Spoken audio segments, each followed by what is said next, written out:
nepangkeun abdi Raisa Depat Maifami di kelas 10 DKP 2. Abdi di dieu sareng rancangan bade melaksanakeun tugas bahasa Sunda wawancara.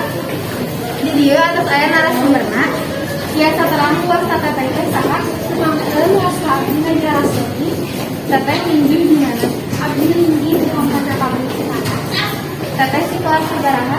Abdi di kelas 11 TKS 2. Kelas TKS 2 di wali kelasan abdi di wali kelasan Ibu Ayu Sita. Teteh di sekolah ngiring kegiatan atau TKS 2 naon?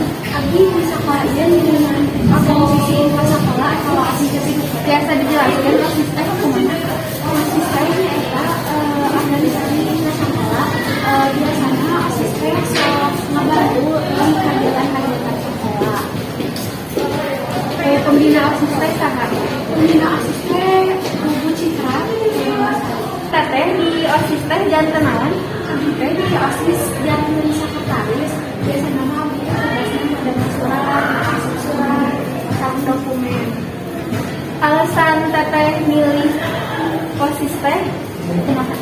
Karena abdi teh hoyong ngahaseun maguskeun abdi bersama abdi terus abdi teh hoyong biasa lebih banyak bersosialisasi. Rupina cetak informasi dikasihan ku teteh ka simkuring. Hatur nuhun sataasana hapunten jika aya kecap anu kirang merenah.